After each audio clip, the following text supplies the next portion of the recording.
En un mundo cargado de información constante, bombardeado por las redes, por las luces, justamente por estas burbujas en las que nos encontramos sometidos para que el sesgo de confirmación nos haga constantemente creer en lo mismo, surge una pregunta clave para todas las personas que nos gusta detenernos en esta, yo le voy a decir, actividad, disciplina tan linda que es leer. Y hoy nos acompaña un escritor, un poeta, un profesor, un docente universitario que además fue profesor mío, y por eso hoy lo recibimos con tanta alegría, que es Nacho Di Tulio. Y lo llamamos hoy porque nos estamos preguntando mucho ¿por qué seguimos leyendo hoy en día? Es una gran introducción, les agradezco antes que nada la invitación. Y es una pregunta que, bueno, creo que todos en algún momento, en esta época que corre, nos hacemos, ¿no? Creo que seguimos leyendo. Por ahí hay muchas respuestas para esta pregunta, pero y quizá varias estarían bien encaminadas, ¿no? Pero me parece que seguimos leyendo porque necesitamos de historias. Necesitamos hacernos, desde que el ser humano, desde que el hombre es hombre, necesitamos hacernos referir historias, que nos cuenten historias. Es una necesidad humana que nos cuenten relatos desde que nacemos, ¿no?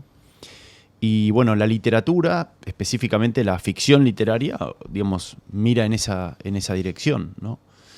A partir de que empezamos a leer, o antes, cuando nos empiezan a contar, no sabemos hablar todavía, estamos balbuceando y nos cuentan el cuento de lo que vamos a hacer, de cómo nos cambian el pañal, de que ahora vamos a ir a la plaza, etcétera, etcétera. Ya estamos recibiendo, ¿no?, narraciones, pequeñas narraciones. Inconscientemente empezamos a habitar como esa zona, ¿no?, que tiene que ver con lo narrativo. Y a partir de que empezamos a leer, en mayor o menor grado vamos a los libros a buscar esas historias.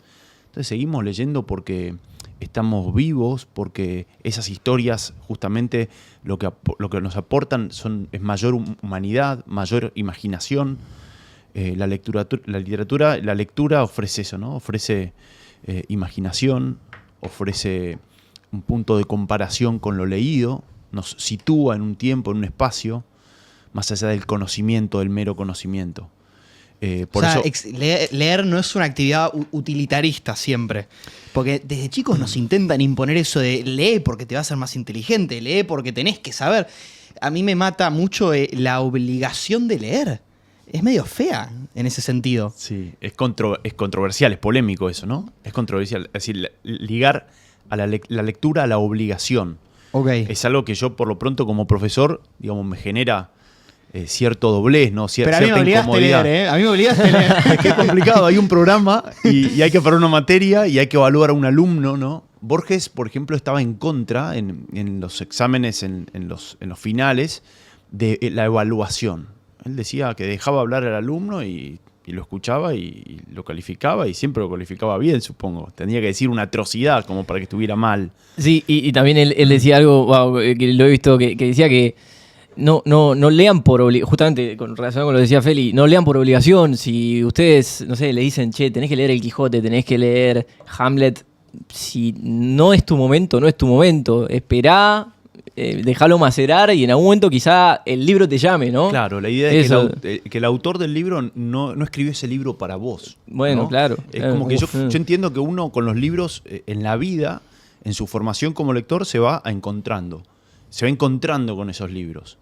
Y a partir de ahí empieza a desarrollar cierto gusto, ¿no? Como puede suceder esto con cualquier disciplina del arte, claro, ¿no? Con las artes plásticas, con la música. Pero yo quiero hacer una salvedad a tu pregunta, que siempre que hablemos de leer, yo por lo pronto, quizá por formación profesional o por una mirada estética hacia la ficción y hacia la poesía, tengo la idea de lo que significa la lectura literaria, ¿no? Yo no haría haría una pequeña salvedad en relación al verbo leer, ¿no? Porque creo que es tan abarcativo leer, ¿no? Podemos leer hasta la etiqueta del shampoo, podemos leer cuando, digamos, estamos chateando, estamos whatsappeando a alguien, estamos leyendo. Cuando estamos leyendo información, cuando estamos leyendo el diario, también estamos leyendo. Pero quizá algo diferente le ocurre al cerebro, ¿no? O al espíritu. Resuena de otra manera la idea de leer ficción, ¿no? Por eso yo distingo entre la lectura, ¿no?, a secas, llana y la lectura literaria, lo que involucra la lectura de obras literarias. Poesía, ensayo, ficción. Es decir, creo que quizá esto es lo que esté puesto en jaque. La idea de que alguien te obliga a leer una novela, un cuento. Yo creo que aún el alumno o el chico más reticente a la lectura lee. A los 10, 11, 12 años está leyendo todo el tiempo, está leyendo en la calle, está escribiendo mensajes, ¿no? Está leyendo, no está leyendo literatura. Ese es el asunto en todo caso, ¿no? Me agarro algo que dijiste vos, me gustan dos ideas, pero vos dijiste, el autor no escribió para vos. Qué quilombo, porque hoy estamos muy acostumbrados a la personalización del contenido, de todo lo que consumimos. Las redes nos muestran contenido de nicho diseñado para mis gustos, con un algoritmo que además me lo da en bandeja. ¿Cómo hago para enfrentarme a un contenido que es cierto? No está escrito para mí.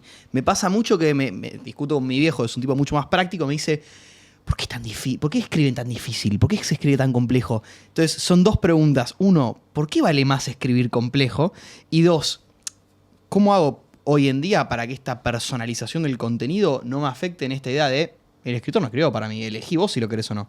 Bueno, la idea de que el escritor, antes que nada, la idea de que el escritor no escribió ese libro para vos o que ese libro no es para vos, es una idea de Borges, no es mía, ¿no? Okay. Pero es una idea que en algún punto te muestra que eso es lo que tiene de fascinante la lectura literaria, el azar. Es decir, vos y ese libro se tienen que encontrar porque te lo recomendó Juli, porque fuiste a un taller literario y alguien lo mencionó, porque eventualmente te lo recomendó un librero en una librería o lo viste en una mesa de saldos. Es decir, la idea de que hay mucho de azaroso en que vos te encuentres con un autor y con un libro. Y eso, por supuesto que juega en contra, va contramano de la información direccionada, ¿no? Claro. Es decir, acá no hay una cuestión práctica, como vos bien decís, de que alguien esté pensando, ¿no?, en el futuro lector eventualmente, sino que es una botella al mar, un libro, ¿no? Fue publicado. Como decía Adorno. Claro, claro. Y es uno de los pequeños milagros de la literatura. Una vez me lo marcó un amigo mío, escritor, me dijo, vos te pusiste a pensar que Shakespeare no tenía la menor idea de que hoy íbamos a estar hablando de él en este podcast, en una clase. Es decir, él suelta la obra y la obra hace su camino. Los libros hacen su camino, ¿no? Y los libros, yo también hago otra salvedad, los libros no son información. Creo que en los tiempos que corren, lo que está sobre la mesa son latas de información, ¿no? Porque quizá la moneda de cambio es la comunicación, ¿no?, a través de paquetes de información, ¿no? Esos son las redes, sí. esos son los sistemas de mensajería, eso es el algoritmo que va direccionando esa información. Pero justamente algo que tiene de liberador la literatura es que nadie te prepara un menú. O por lo pronto es uno de los momentos en los cuales todo lector se siente a salvo, porque no está siendo regulado, no está siendo en algún punto manipulado por un otro, ¿no? Siempre igual en algún punto, cuando uno entra a una librería o entra a una universidad, a cualquier institución, ¿no?, a cualquier estructura, siempre hay un grado, lógicamente, de delimitamiento, vamos a decir. Pero creo que un buen lector es aquel que juega en contra, ¿no?, de esas fronteras, de esos alambrados, que busca saltar esos alambrados y perderse. Acá, para mí en la literatura hay una idea maravillosa que tiene que ver con la idea de perderse. Uno lee y busca encontrarse con autores nuevos para perderse en tiempos en los que la información todo el tiempo está buscando encontrarnos, ¿no? Por eso digo, es absolutamente contracultural, creo que hoy en día, leer literatura. No, pero es re necesario, porque aparte estamos como constantemente con esta necesidad de descargar, de vaciar la cabeza, de limpiarla un poco de contenido de la intoxicación, de la infoxicación. Yo sé que a él me mira mal porque no le gusta Byung-Chul Han, entonces cada vez que yo lo cito se enoja conmigo. Pero es mentira. No esperamos mucho, no, pero me gusta mucho algo que traías vos, y hay un concepto que está bueno, que aparte acá somos muy futboleros, y viene a colación un poco, que es, vos decís, la obra entonces se separa del artista, ¿no? Sí. Vos, por ejemplo, traemos siempre el ejemplo en este mismo debate, que no es escritor, pero sé que lo querés, al Diego. Sí. ¿La obra se separa del artista para vos, incluso en la literatura? ¿Se separa el que escribe de lo que hace? Bueno, a lo largo de la historia ha sido así. Creo que, digamos, eso es algo que no cambió. Lo que cambió es quizá el debate actual en relación a el vínculo que unen a la obra con la vida del autor. Es decir, quizá en tiempos de cancelación eso es algo que hoy puede discutirse. Pero si nos ponemos a revisar en la historia la cantidad de escritores que no tendríamos que haber leído en el caso de que se hubiera puesto en términos de cancelación, no hubiéramos leído un montón de otras cosas. Por eso, y esto es una opinión personal, yo creo que van por caminos separados, ¿no? Y si les gusta, bueno, el fútbol, justamente, esto lo dijo un documentalista que hizo una película buenísima sobre Maradona, no sé si la vieron, es un documental que se llama Diego Maradona, Traidor, el famoso documentalista iraní, cuyo apellido ahora no me acuerdo, pero dijo, yo no podría hacer una película de Messi, porque la vida de Maradona está llena justamente de vicisitudes, está llena de contratiempos, es una gran odisea la vida de Maradona, ¿no? Tiene mucho componente de aventura, de viaje, de tragedia, ¿no? Y la vida de Messi no, la vida de Messi es perfecta, es un padre de familia con 3 hijos, hizo todo bien, ¿no? Es un ciudadano modelo.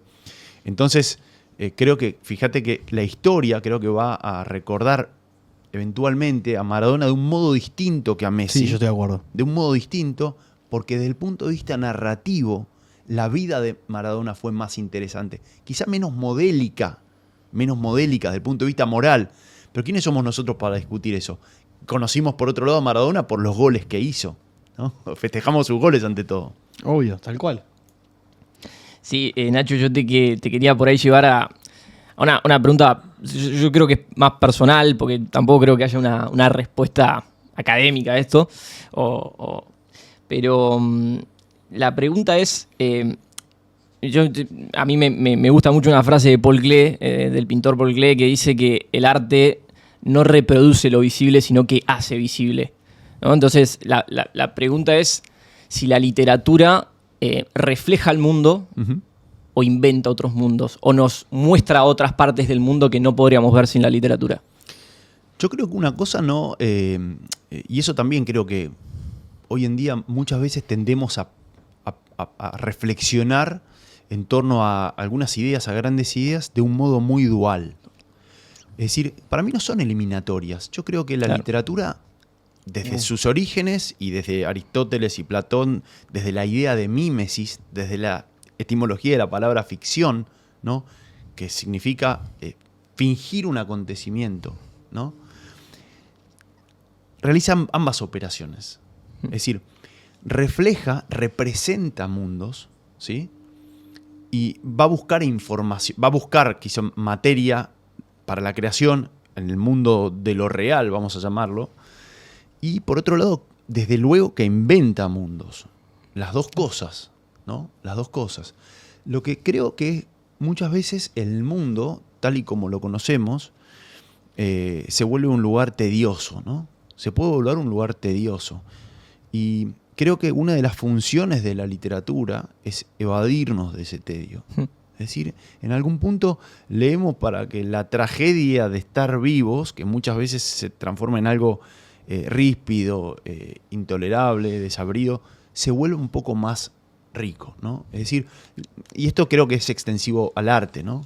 La idea de escuchar una canción que te cambie el viento, que te cambie la circulación de la sangre, que te cambie el ánimo. Y la idea de que tu día, por ejemplo, ha sido muy malo, pero que en tu casa hay una buena novela esperándote, ¿no? Fíjate la ilusión que genera eso. O que tuviste un mal día en el trabajo, pero a la noche tenés entradas para ir a ver una película de director que vos seguís o que te gusta. Digo, esa es una de las funciones del arte. Digo, modifica el ánimo, modifica el espíritu, creo que modifica la vida en su aspecto más llano, más rutinario, ¿no? Es capaz de darte vuelta a un día malo y convertirlo en un día bueno. Por lo menos en mi caso, así sucede, ¿no? Es decir, para eso y por eso yo leo. Vos sos una persona que transmite mucho la pasión de leer. A mí me pasó y lo hemos compartido con muchas personas que estuvimos en tus clases. Y a mí se me ocurría algo muy divertido para preguntarte, que es medio boluda la pregunta, se me va a reír porque yo suelo preguntar estas cosas así, pero viene mañana una invasión alienígena y te dicen, bueno, maestro, quiero conocer la condición humana, dame un libro para entender qué es ser humano. Qué bueno. José Lezama Lima, que es un escritor cubano, decía que, digamos, había que leer en la vida, que en realidad había 150 libros que contenían todo, 150 obras literarias que contenían todo. Es decir, que si vos te haces un plan de lectura y lees esos 150 libros, leíste todo, ¿no? Y él jugaba como un Quiero vale 4 y decía, le daba una vuelta más de tuerca y decía, es más, si me apurás, 5 libros contienen todo, ¿no? Esos libros son los clásicos, ¿no? Los clásicos es como que tienen una garantía. La garantía está escrita a lo largo del tiempo. Los clásicos son libros que nunca terminan de decir lo que tienen para decir. Es decir, más allá del paso del tiempo. Qué buena, ¿no? esa. Claro. Nunca terminan de decir lo que tienen para decir. Claro, porque vos Me fíjate, gustó. el público va cambiando y los clásicos siguen hablándole al público. Eso es Hamlet, eso es Madame Bovary, eso es El Quijote, eso es Los hermanos Karamazov, hablábamos recién, Crimen y Castigo. Eso es, bueno, todo Shakespeare. Eso es la Biblia, no leída como texto sagrado, sino como, es decir, un compendio de relatos, ¿no? Para mí tiene un enorme valor narrativo. De hecho, mi primer acercamiento tuvo que ver más con el punto de vista, la perspectiva literaria del texto que de la perspectiva del Religiosa, culto sí. religioso, claro. Entonces, bueno, decir uno es muy difícil. Y bueno, Pero bueno, yo tengo mi preferido, sí. que es la Divina Comedia, ¿no? La Divina Comedia Ok. es el gran poema, ¿no? Dante es el sumo poeta, el poeta que inventó una lengua, que inventó el italiano, casi jugando, es un poema moderno, es un libro que parece escrito hoy a la mañana, es un libro que tiene referencias históricas, referencias políticas. Sí. Creo que a un marciano le ayudaría a entender muy bien quién fue Poncio Pilato, quién fue Aristóteles, qué estaba pasando en Italia en el año en el que el libro fue escrito. Si bien es un libro anclado, ¿no?, al medioevo, es un libro que le puede dar a un marciano, a un ET, una perspectiva de lo que es el ser humano, ¿no? Doy por sentado que conoces el Palacio Barolo. Sí, por supuesto. Perfecto, sí. Pues es un edificio Y dialoga con eso. Y el Palacio Salvo de Montevideo también, También. ¿no? Frente a la Plaza Independencia, que tiene una serie de simetrías apasionantes. Contame entonces, porque me gusta, y a mí me gusta, Nacho, cuando te cuenta los cuentos, cuando te cuenta las historias, tiene algo muy particular. Contame qué es la Divina Comedia, vendémelo y tu momento favorito del libro. La Divina Comedia, yo creo que es el más grande poema jamás escrito, ¿no? Además, puede ser leído de muchas formas, ¿no? Puede ser leída como una novela de aventuras. Es un libro que, digamos, es una épica en algún punto, es una novela de aventuras, es una historia que relata un viaje, ¿no? Es un libro que explica y digamos, relata una tradición, ¿no? Es un libro que tiene un costado religioso y tiene un costado humano, a secas, entre comillas, ¿no? Y es la historia de un hombre que es el protagonista del libro, que es el propio Dante Alighieri, lo cual es absolutamente moderno para la época, ¿no? Es decir, imagínate que vos escribieras un libro y en la primera página yo me dé cuenta de que el protagonista sos vos, que vos te incluiste a vos mismo como protagonista y que estás teniendo un momento de mucha zozobra a más o menos tus 35 años. La Divina Comedia empieza que en el medio del camino de su vida, Dante, el protagonista de la comedia, se encuentra perdido en una selva oscura. Es como una especie de midlife crisis, ¿no? Sí. La idea de no encontrar el sentido a la vida, más o menos teniendo en cuenta que para la época en la que fue escrita, los 35 años eran la mitad de la vida. Claro. Entonces, fíjate, es algo por lo cual todos vamos a atravesar, todos vamos a llegar a esa edad, 35 años, y nos vamos a preguntar qué hicimos y qué nos queda por hacer, ¿no? Algunos se lo preguntarán un poco antes. Los 30 es una buena edad para leer para entrarle a la Divina Comedia. Sí, yo creo que justamente como es un clásico, es un libro que nunca terminás de leer porque vos vas cumpliendo más años y vas viendo un reflejo distinto en el libro, ¿no? Pero claro, los 30 es una edad a la cual vos podés leerlo más o menos a la misma edad en la que fue escrito. Claro. Puede estar pasándote lo mismo que quizá le pasó a Dante a sus 35 años o no. El punto es que a sus 35 años, él se siente perdido, ¿no? Se le cruzan en este bosque, en esta selva oscura, 3 fieras que simbolizan 3 pecados, ¿no? Se le cruza un lince, ¿no? Un felino que simboliza la lujuria, se le cruza un león que simboliza la soberbia, y se le cruza una loba que simboliza la codicia, ¿no? Eran como además 3 pecados muy de la época. Muy de la época. Y muy de todas las épocas, vamos. ¿No? Sí. La lujuria, la codicia y la soberbia. Sí. Creo que son 3 pecados muy actuales que nunca Sí, van a pasar obvio, de moda. Nunca van a pasar de moda. Entonces él está perdido, no puede salir no puede subir la colina. Entonces dice, ¿qué me queda por delante? ¿Cómo salgo de este bosque oscuro, ¿no? Ya había clareado para entonces. Esto es el primer canto de la novela. La comedia. La comedia está dividida en 100 cantos. Infierno, Purgatorio y Paraíso. El primer canto tiene 34 cantos. Entonces él invoca una ayuda. Y a lo lejos identifica una figura de un hombre que se va acercando. Y es Virgilio, ¿no? Es el poeta Virgilio, que es el poeta a quien Dante llama il duca, es decir, el maestro. Fíjate la belleza que hay contenida en esto. Es decir, él está perdido y quien viene a socorrerlo, ¿no? Es el espíritu del poeta que él admira. Es decir, es un diálogo entre poetas. Su maestro viene a ayudarlo. Y en el segundo canto nos vamos a dar cuenta que se han puesto de acuerdo en algún punto 3 mujeres, que son Beatrice, su musa, Beatrice Portinari, la Virgen María y Santa Lucía, para convencer a Virgilio de que vaya a socorrerlo. Dante le va a decir a Virgilio, estoy perdido, sacame de acá. Y Virgilio le va a contestar, ¿vos creés que esto es estar mal? Para salir de acá yo te recomiendo que hagas otro camino. Vamos a empezar a bajar. Y así descienden por los 9 círculos del infierno. Y eso también es genial de la comedia y le da una actualidad y una vigencia impresionante. Nosotros queremos siempre que nuestros problemas son los peores y siempre hay un infierno, ¿no?, peor que nuestros problemas.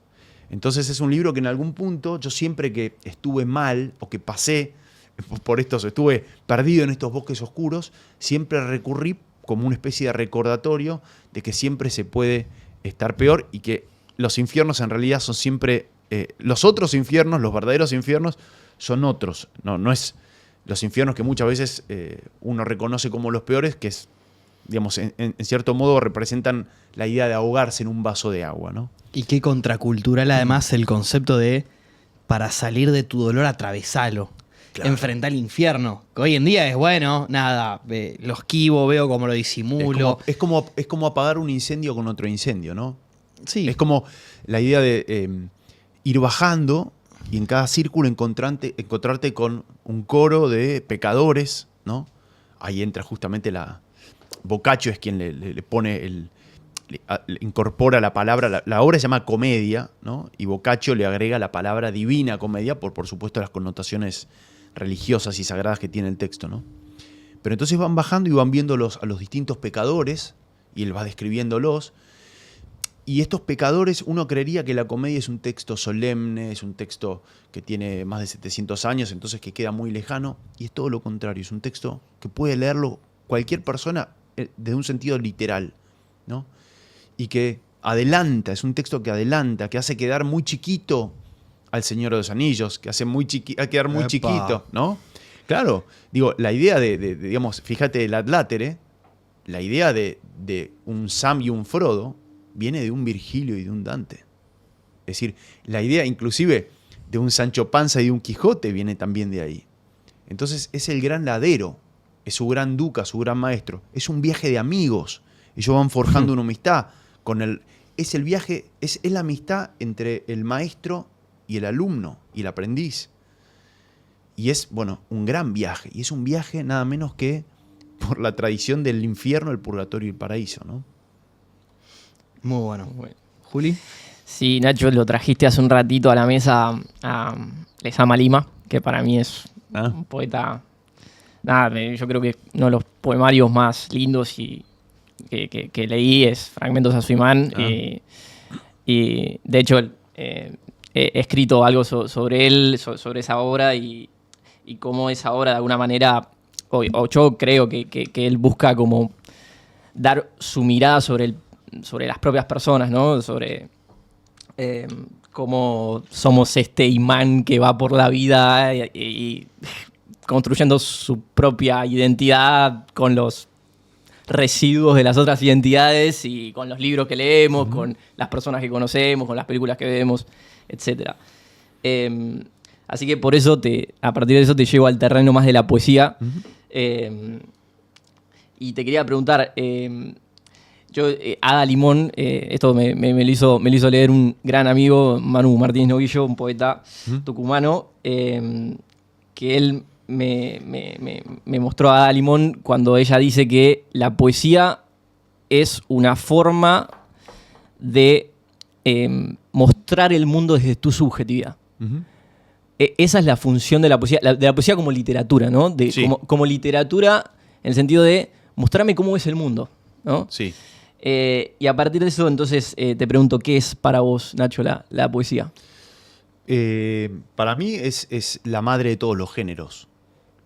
La poesía es la madre de todos los géneros. Es decir, dentro de la literatura, ¿no? Digamos, si Dante es el sumo poeta, ¿no? Y ese es el poema más grande que se ha escrito, por ejemplo.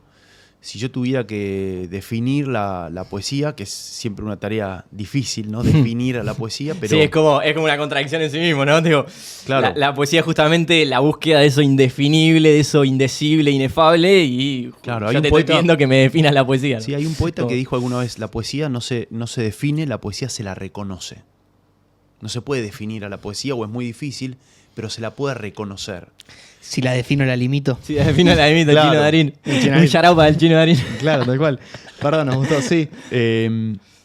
Entonces, yendo a tu pregunta, la poesía creo que en cierto modo tiene una función expresiva distinta de la narrativa, de la prosa, de los cuentos y novelas, ciertamente distinta también del ensayo, más allá de que pueda ser más o menos narrativa, pero yo creo que es como el género que concentra en cierto modo la aproximación al lenguaje más pura de todas.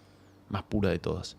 Está muy vinculada a algo que vos mencionaste, que es la subjetividad. Nadie se imagina que si un poeta está cantando o está expresando algo en relación a una idea o una pincelada en relación a un atardecer, a la belleza, que no ha pasado por el filtro, ¿no? de su mirada. Pero yo creo que también con la poesía se puede hacer ficción, ¿no? Yo me gusta vincular la idea de poesía a la idea de ficción. Creo que también uno cuando escribe está buscando, inclusive poesía, está buscando realizar una representación todo el tiempo, que es una función del arte, representar la realidad. Entonces, aún en la poesía, que pareciera, en cierto modo, el género más personal de todos, uno está escribiendo siempre desde una máscara, ¿no? Que busca representar la realidad. No es la realidad, es la mirada de la realidad y además, sobre todo, es una escritura, más teniendo en cuenta que en general a los poemas los leemos y la escritura, a diferencia de la oralidad, supone un ordenamiento, supone una decodificación en diferido, ¿no? Es decir, nosotros estamos leyendo a alguien algo que alguien pensó mucho y unas palabras en un verso que alguien buscó ordenar y que, bueno, le llevó mucho tiempo ordenar a esa persona esas palabras. Entonces, eso es lo que tiene de genial la escritura, ¿no? Es decir, a diferencia de la oralidad, no es evanescente, si bien la poesía en sus orígenes fue oral, pero cuando leemos un poema escrito estamos leyendo claramente algo en diferido, algo que fue ordenado, algo que fue elaborado. Sucede con un cuento, sucede con una novela, pero con un poema, la poesía es distinta, porque un poema, digamos, empieza y termina, y quizás lleve poco tiempo leerlo, pero tiene tal concentración de sentido como texto a nivel textual, que la resonancia que puede tener ese pequeño texto quizá puede teñir la comprensión de horas, días, meses futuros. ¿Se entiende? Es decir, sí, que un poema, por eso a mí me encanta preguntarme siempre cuándo termina de leer uno un poema. Es decir, uno termina de leerlo desde el punto de vista operativo cuando termina de leer el último verso. Pero ese poema es como si quedara fermentando, el sentido de ese poema quedara fermentando, claro, que se adhiere a la comprensión, a la mente, al espíritu, al alma del individuo. Y bueno, ese periodo de fermentación, ¿no? Sí, ¿Cuándo termina? Es una resonancia, digamos, ¿no? Que queda... Claro, y es como que- una campana claro. que uno tocara, la lectura del poema, y que quedara sonando por mucho Claro. tiempo, Claro. ¿no? Y no sé si sucede lo mismo con otros géneros, o por lo menos a mí no me sucede lo mismo con otros géneros, ¿no? Claro. Nacho, ¿qué estás leyendo hoy?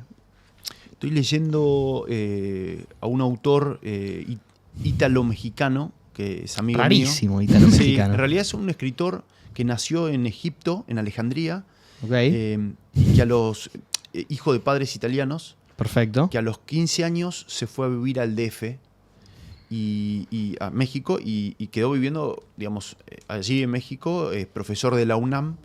Eso es un mosaico, literal. Eso es El un cha- mosaico. El chavo es un mosaico. Su estética existencial es un mosaico. Es un mosaico de identidades. Hay tres países, ¿no? Él se define como... Bueno, nació circunstancialmente en Egipto, ¿no? Por un viaje de su padre. Pero bueno, él creció hablando en italiano y a los 15 años adoptó el español como su lengua materna, ¿no? Adoptó una lengua, lo cual ya Claro. es muy poético. Sí, total. ¿No? Y bueno, es un escritor a quien yo aprecio mucho y con quien tengo cierta amistad, vamos a decir, si bien no es un íntimo amigo, pero tengo muchísimo respeto y valoro mucho su obra. Se llama Fabio Morábito. Y estoy leyendo su libro de relatos, Jardín de Noche, para una entrevista que voy a hacerle. Estoy leyendo para una entrevista que voy a hacerle. Pero bueno, fuera de esto, que es un compromiso eso, lo estoy leyendo con mucho entusiasmo y releo todo el tiempo su obra poética, porque digamos, además es un escritor que es un mosaico en sí mismo. Escribió literatura infantil, escribió ensayos, escribió periodismo, escribió novelas y escribió varios libros de cuentos. Mirá. Un tipo que tiene una capacidad de trabajo impresionante y que fue tocando todas las aristas de la literatura, ¿no? Por eso yo también respeto mucho. Escribir un poema es difícil, terminar un poema. Escribir un poema bueno es muy difícil. Escribir un verso bueno es muy difícil.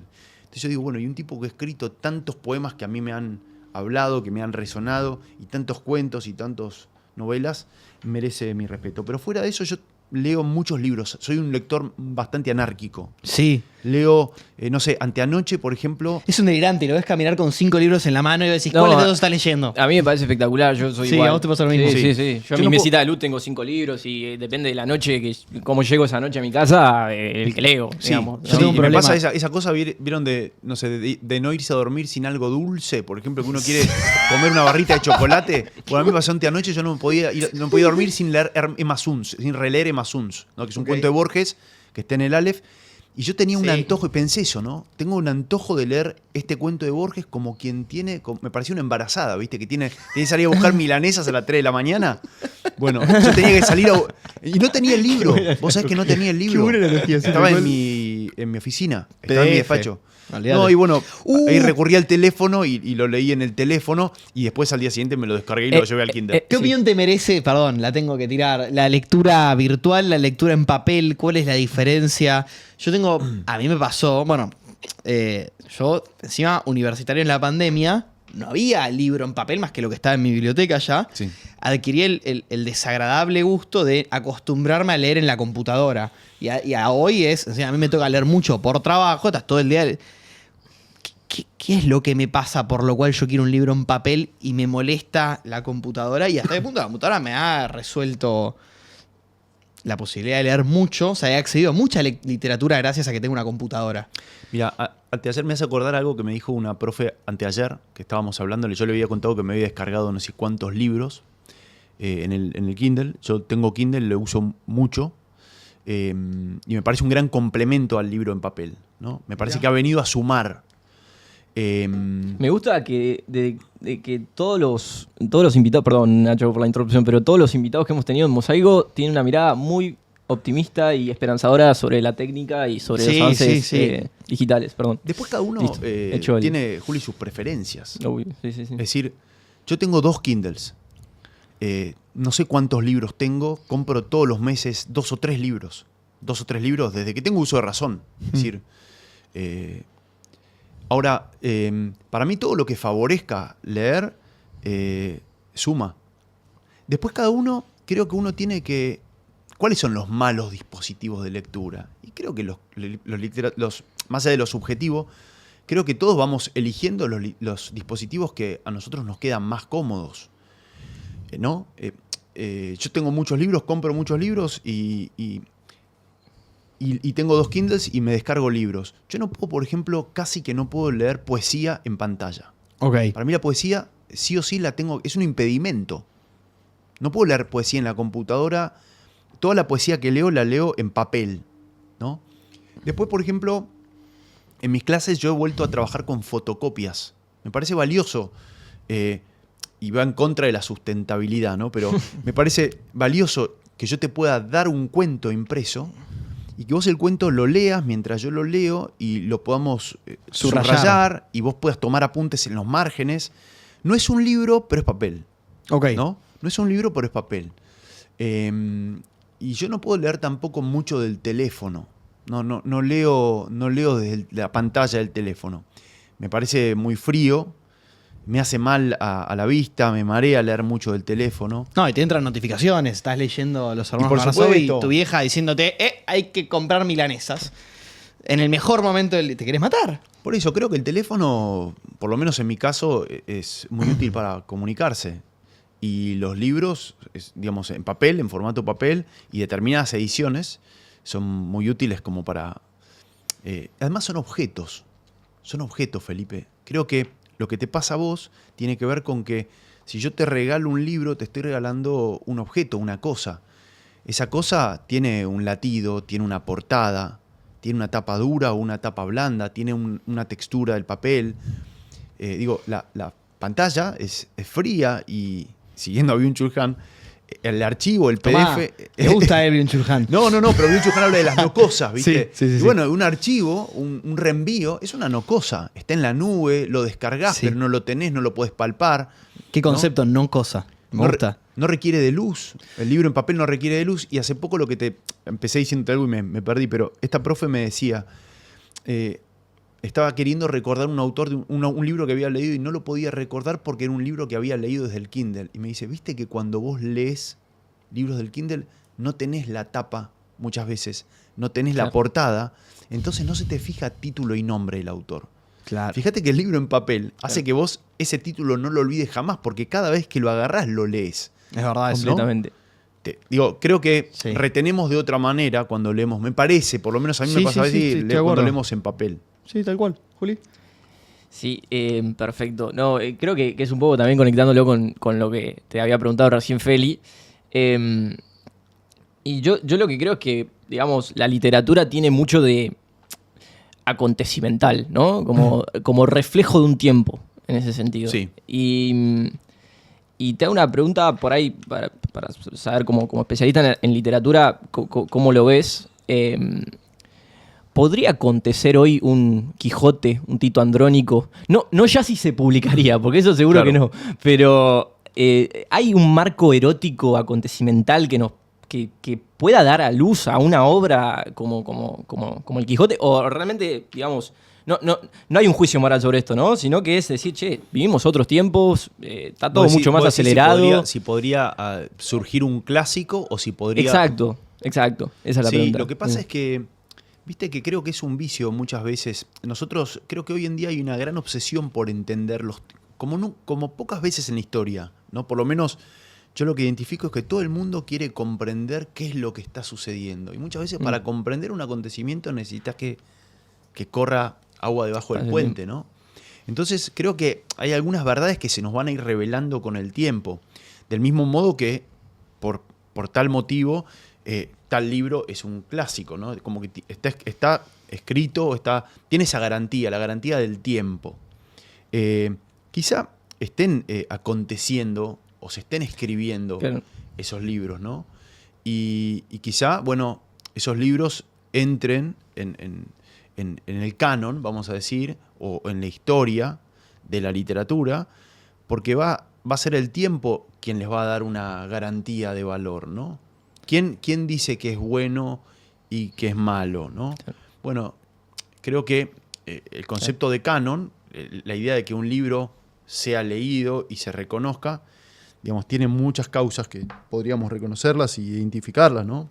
Es decir, ya desde el hecho que un libro es publicado por una editorial, ya tiene un respaldo. Tiene un estatus, digamos. Claro, ¿no? tiene un estatus, Sí. que es el primer estatus, ¿no? Es decir, que sea publicado quiere decir que va a ser público. Antes de eso el libro, era un libro privado. Y a partir de su publicación, nos olvidamos de esto, ¿no? Pero a partir de la publicación, el libro pasa a ser público. Por eso es lindo presentar los libros como acontecimiento. Claro. Porque vaya acontecimiento, renunciar a la privacidad y volcarse a la publicación. Claro. Entonces, el primer respaldo es editorial. Después está el respaldo de la crítica, ¿no? De la crítica especializada. Se supone que hay un montón de gente que sabe mucho de literatura, muchos de ellos son periodistas que eventualmente pueden poner en valor algunos aspectos de esa obra. Después, ¿qué más hace que un libro ingrese en el canon? Eventualmente que se discute ese libro en instituciones educativas, en los colegios, en las escuelas, en las universidades, ¿no? Eso también hace que un libro se ponga en valor. Entonces, son como muchos los actores, ¿no? Que entran en juego en el canon. Yo creo que, como te dije antes, de los clásicos podemos tomar cierta distancia. Y cuando digo clásicos, también quizá habría que ser un poquito más preciso, porque están los clásicos históricos, libros escritos en el siglo VIII a.C., la Ilíada, la Odisea, y después están los clásicos contemporáneos, los clásicos modernos, los modern classics, como se dice en el mundo anglosajón, ¿no? Entonces vos mirás de acá a 50 a 100 años para atrás y ya encontrás libros, ¿no? Que han cambiado el rumbo de la humanidad o de la historia, ¿no?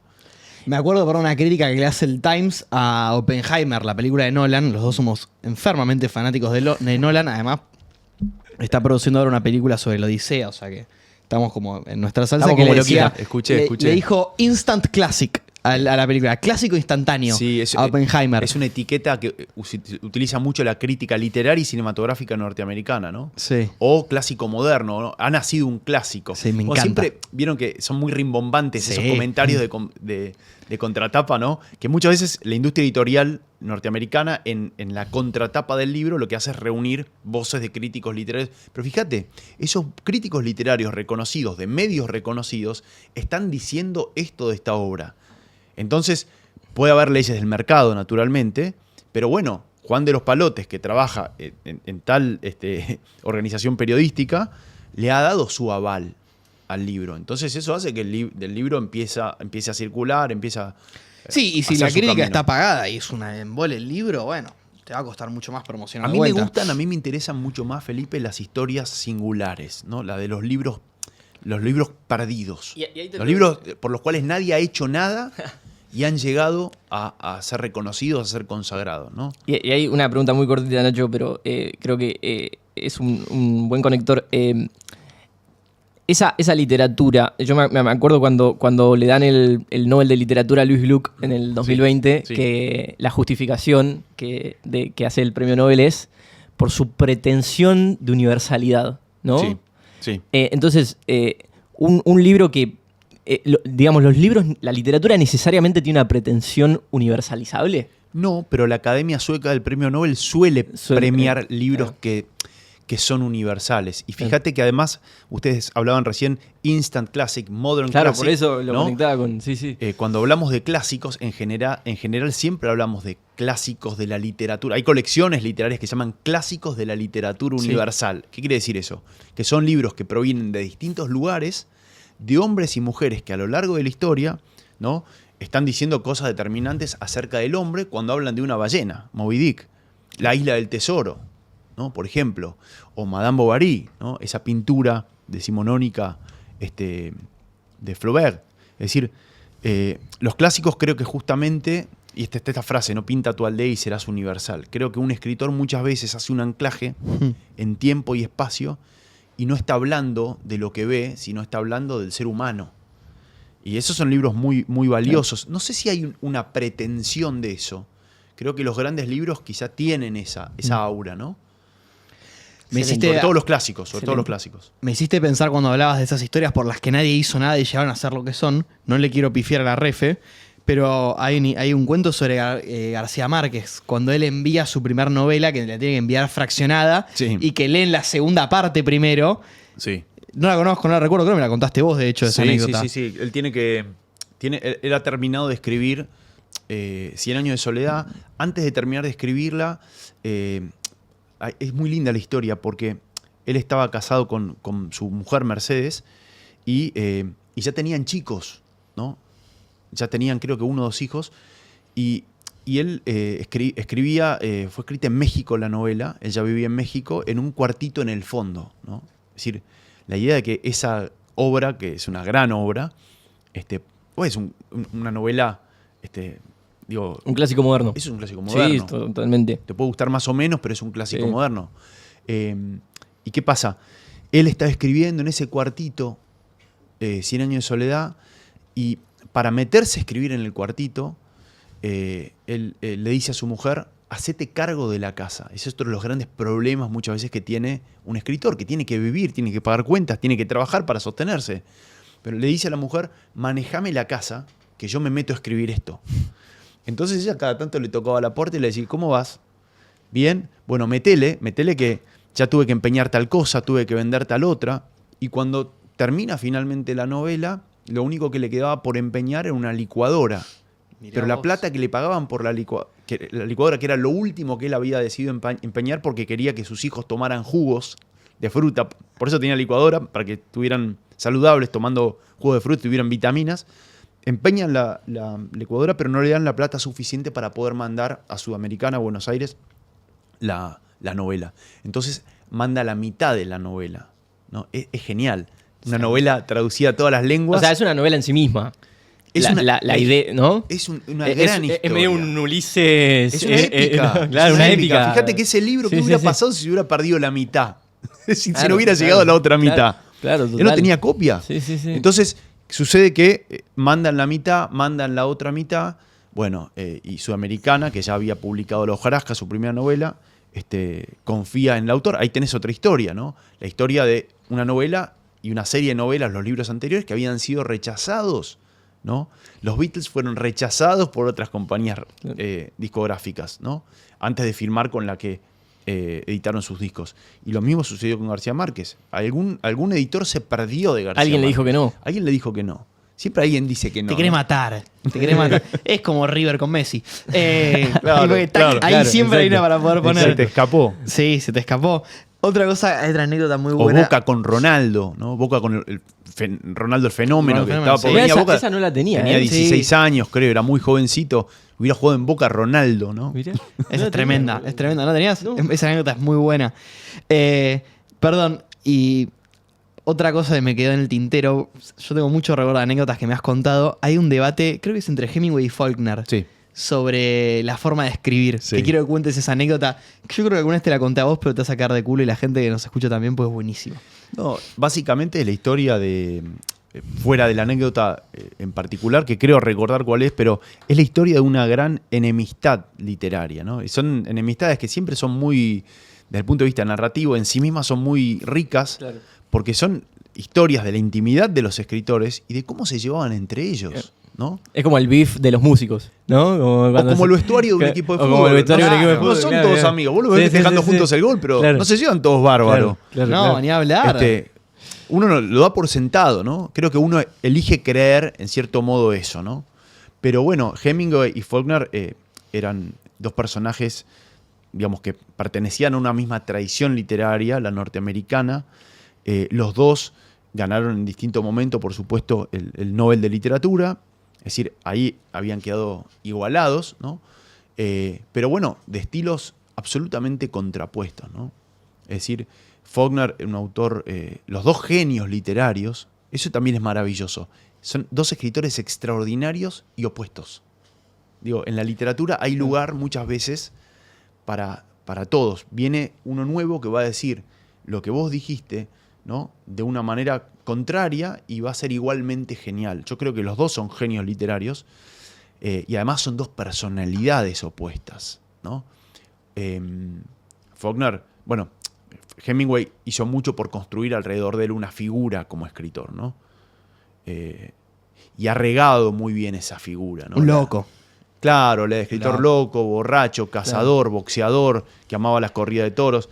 Y el otro no, el otro era un dandy, alcohólico pero en secreto, ¿no? Del sur de Estados Unidos, siempre vestido con saco, con traje de 3 piezas, con saco, pantalón y chaleco, ¿no? Es decir, fumador de pipa, un personaje que no tenía nada que ver. Bueno, Hemingway también fumaba pipa, pero a lo que voy es que en algún punto lo que se reclamaron entre ellos fue que uno fuera bruto por usar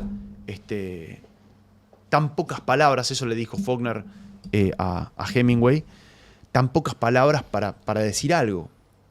Y esa misma crítica podría funcionar en sentido contrario. Es lo que, en cierto modo, le responde. ¿Para qué usás tantas palabras, ¿no? Para describir y para expresar una idea? Y el otro le decía, ¿por qué usas tan pocas palabras?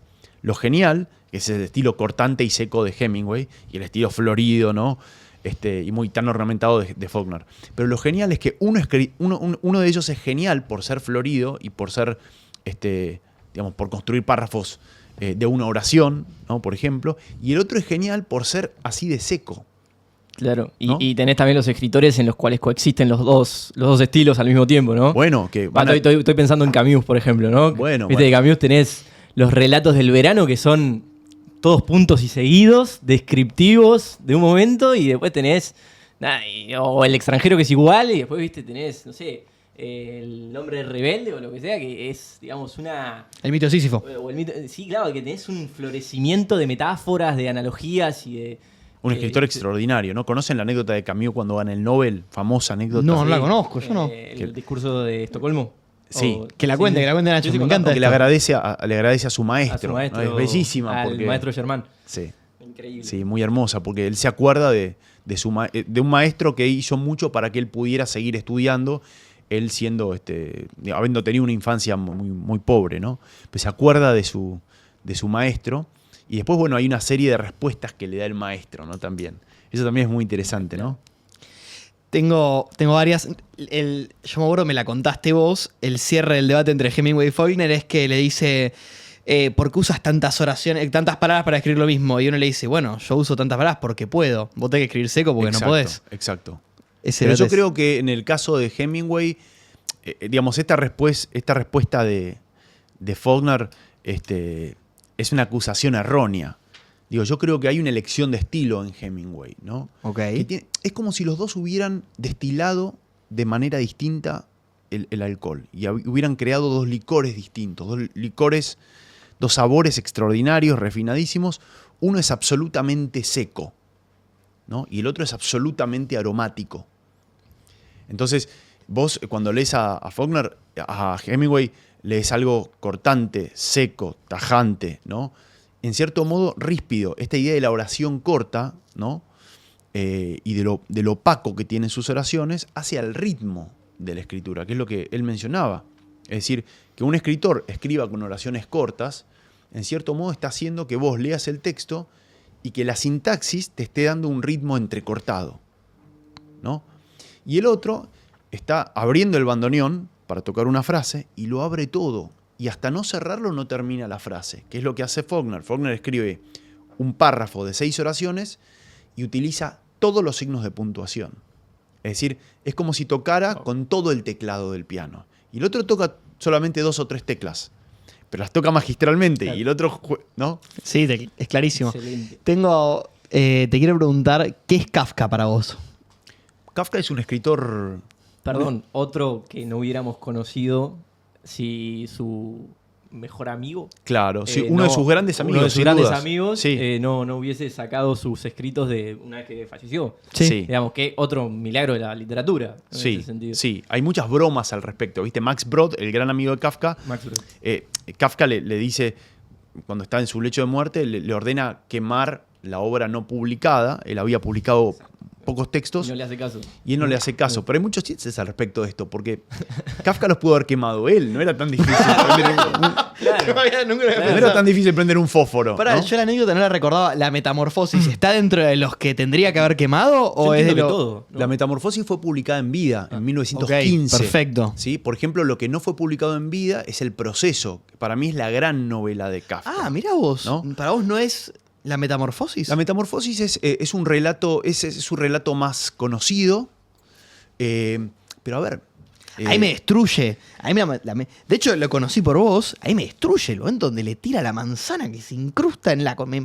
Sí. El mandato clavado en el cuerpo del bicho. Las pequeñas manzanitas, ¿no? Las pequeñas manzanitas que son como. Creo que George Steiner decía que amigo del podcast, Steiner. íntimo amigo. Lo hemos traído. Qué bueno, qué Lo hemos bueno. traído. Es saludable. Creo que era George Steiner, por ahí me estoy equivocando, pero creo que era él que decía que una vez cuando leías la Metamorfosis tenías que después mirarte al espejo y ver un bicho.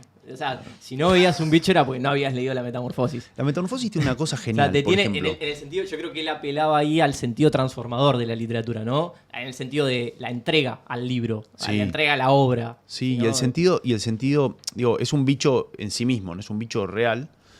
Pero además, hay una cosa que a mí me pasa cuando vuelvo a dar ese texto en la universidad, que uno va reparando en esto en las sucesivas lecturas del texto. Yo tengo una bendición que es que vuelvo a leer los textos todos los años, ¿no?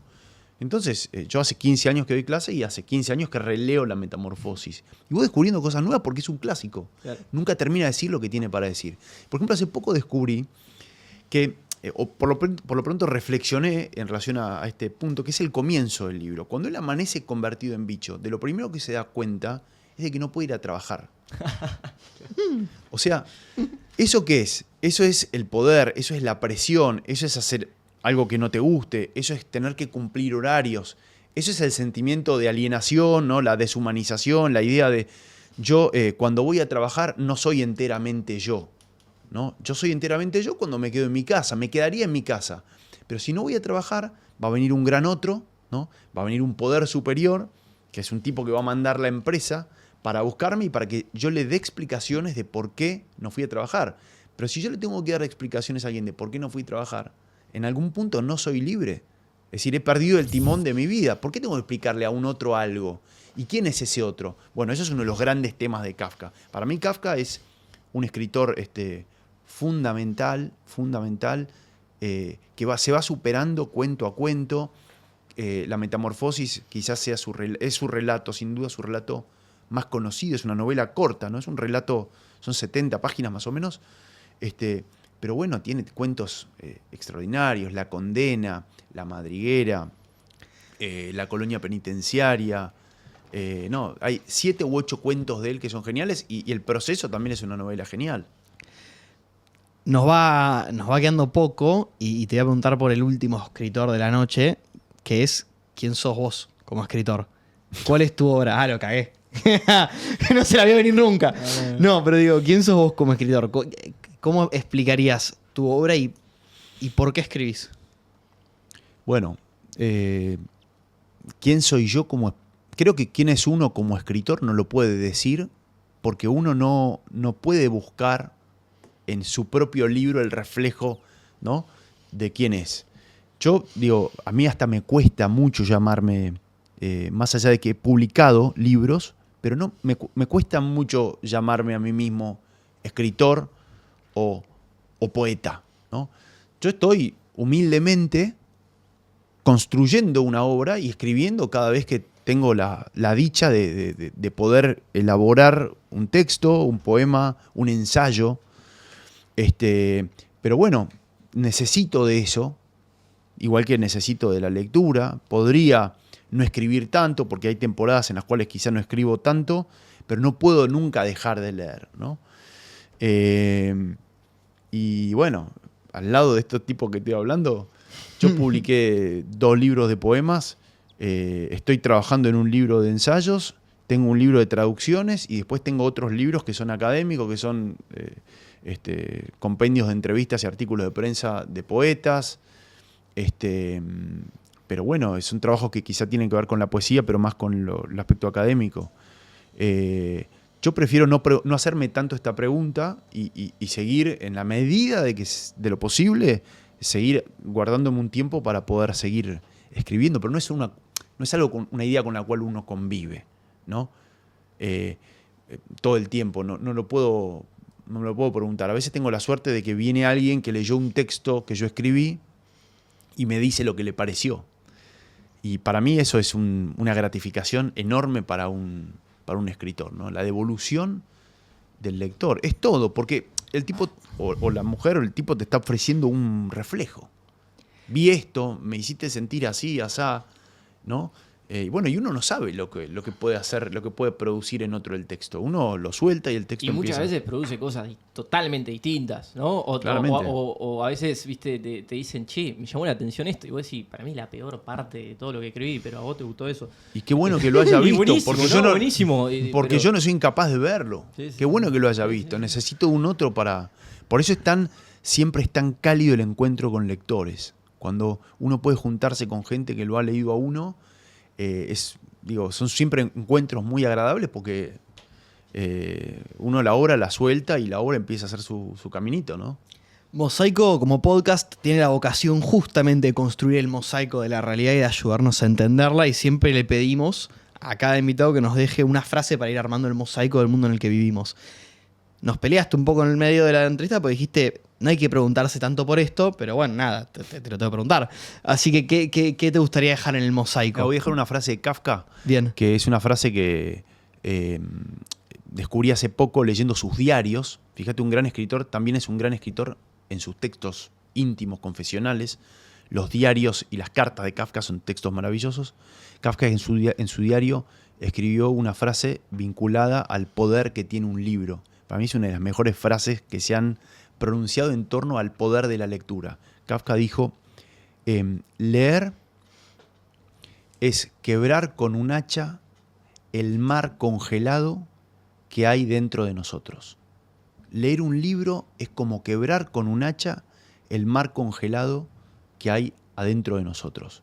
Es decir, a mí me lleva a pensar que el ser humano todo el tiempo, en la realidad, gracias a la información, gracias a la rutina, gracias a los sinsabores de la vida, a las vicisitudes de la vida, va enfriándose, ¿no? Se va enfriando. Y cuando vos lees, encontrás un libro que te dice algo, es como si el autor y el libro estuviera quebrando ese mar congelado. Es un grado de poesía y de figuratividad Tremendo. impresionante. Está rompiendo mares congelados. Los libros están rompiendo mares congelados que se han congelado en el interior de las personas. Es decir, con su calor, con su fuerza, están resquebrajando ese mar helado. Un libro, leer es romper con un hacha el mar congelado adentro de nosotros, dentro de nosotros. Esa es la frase. Nacho. Muchas gracias por venir. Espectacular. Un placer, gracias a ustedes por la invitación. Excelente.